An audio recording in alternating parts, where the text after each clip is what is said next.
Whilst the physical reminders of the devastating Madhia Dormitory fire may eventually fade, the psychological effects of such a tragedy will be long-lasting for families, survivors, the community of Mahdia, and the nation.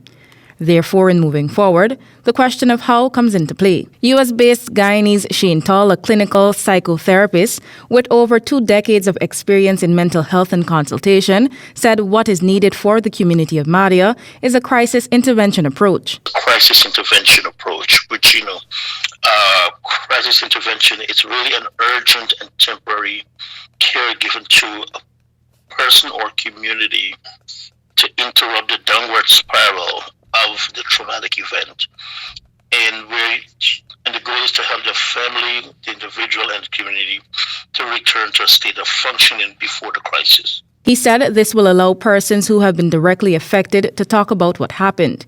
He also reasoned that one-on-one assessment should be conducted with affected persons to gauge how they are coping. You have to establish rapport with the family, identify what are some of the presenting problems, also explore their feelings and emotions and let them know that it's valid.